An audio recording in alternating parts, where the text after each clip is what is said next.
車，就有時尚舒適啦，有智能化啦，亦都有環保嘅。咁先咧，我同大家介紹一下呢個時尚舒適有啲咩嘢啦。咁我哋車上邊咧，第一個大家一上車會留意到，甚至乎會聞到一陣味咧，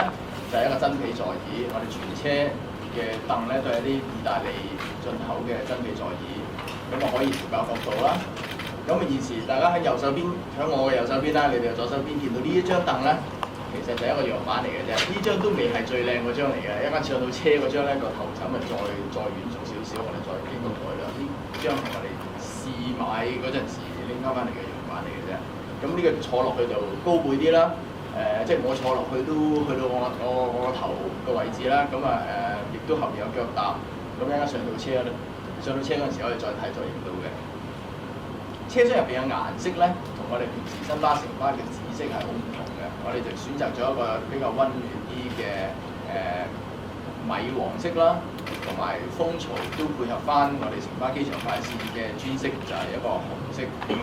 嘅風槽。咁啊車廂嘅光管咧係一啲米色嘅 LED 光管嚟嘅。咁而呢個光管咧，即係 LED 燈啦，我應該都冇光管呢樣嘢。其實呢 LED 燈槽咧就可以配合響行駛期間咧，我哋可以校暗呢個車廂嘅光度。咁而乘客咧就會有一個獨立，每一個乘客都有個獨立嘅 LED 燈可以開翻。咁車廂入邊咧，我哋一個特低地台嘅設計啦。而呢個低地台咧係由車頭一路伸延去到最尾一排嘅車尾位置，方便乘客出入上落嘅。車廂入邊嘅行李架亦都較舊款係大咗、加大咗，咁亦都更加方便乘客存放行李。另一個就係香港比較獨有嘅，就以往我哋坐巴士咧，左邊同埋後邊咧車尾咧都淨係見到路線號碼嘅啫。咁而我哋呢一批車咧，喺左邊同埋車尾嘅位置咧，都係見到路線號碼同埋目的地一並顯示，就方便旅客或者唔係好熟悉香港嘅遊客咧，都可以好容易揾到我哋服務。新款車入邊咧嘅樓梯，我哋特登要求我哋嘅承辦商，即係車廂嘅製造商咧，幫我哋將個樓梯咧係做得比較短啲。咁個短嘅方法就係將其中一級樓梯係轉咗。即係響轉咗彎嘅位置，咁樣令到咧短啲嘅樓梯咧上落方面咧就大家比較容易掌握，亦都一間車上面大家都會見到留意咧，其實呢度咧我哋加咗條扶手嘅，加條打洞嘅扶手係呢一款車開始先至會有嘅。咁呢條打洞嘅扶手就會方便即係落樓梯嗰陣時咧可以右手容易更加掌握得到。咁啊介紹完時尚舒適啦，不如就講下我哋即係智能嘅服務啦。咁啊上一次如果有見過報紙我哋都有講過我哋嘅智能化服務啦。咁今次咧喺城巴機場快線裏邊咧，我哋有進一步提升嘅。我哋嘅車上邊嘅報站系統當然就係沿用於我哋全車隊嘅用 GPS 技術而做到嘅自動報站系統啦。咁而車廂裏邊咧有4塊嘅多用途 LCD 顯示屏幕，咁其中一個用途咧就顯示翻3個巴士站嘅位置，嚟緊3個站嘅巴士站嘅站名同埋酒店名稱，就方便顧客去選擇一個佢想最適合嘅地方落車。咁而行駛期間咧，呢個系統咧，呢個熒光幕咧亦都同時會做俾上層乘客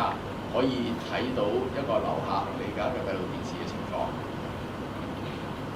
第3個用途咧，呢部機就仲可以播放一啲全高清嘅影片。咁我哋稍後咧就可以按唔同嘅地方，架車行駛喺唔同嘅地方咧，就播放唔同嘅內容嘅。咁當然配合翻我哋嘅手機程式，就可以查到城巴機場快線6條路線300個巴士站裏邊。任何一個站，啲車幾時到？45分鐘之內有啲咩巴士會到站咧？咁車上邊當然唔少得我哋城巴一向以嚟已經喺我哋機場巴士提供咗嘅 Webbus 無線 WiFi 上網服務。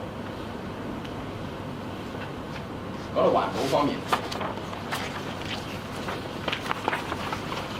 我我哋車廂入邊就LED 燈啦，全車都係用 LED 燈啦。而車嘅底盤咧，呢一部咧就係一個新型號Alexander Dennis 嘅一個新型號嘅車，而呢一款車亦都我哋呢架車係香港第一部出牌嘅呢一個新型號嘅巴士。呢個新型號嘅巴士有個好處咧，就係佢成個設計重新由車廂同埋個車底咧係統一一次過再設計過嘅新設計，咁佢就響令到個全車嘅重量可以減少咗1噸。咁車廂車嘅主要部件咧，當然包括有波箱啦。呢個波箱就係一個6速嘅全自動波箱，就可以配合個車嘅負載，響行駛上山、多客、小客或者行駛公路嗰陣時咧，佢會即係更改佢嘅轉波程式，咁就會令到架車更加慳油，而需要力嗰陣時亦都更加有力。我哋空調系統啦，呢個空調系統大家乘客裏邊就搭車就淨係見到風槽啊呢啲位置啦，其實就唔講唔知咧。其實呢個空調系統咧係一個可變速嘅壓縮泵，咁就即係好似你屋企買一啲變頻式嘅冷氣機一樣啦，咁就可以喺運作期間咧更加慳油。咁背後亦都有個靜電除塵裝置，就令到車廂嘅空氣質素更加有所提升嘅。咁我介紹就到呢度。有啲主持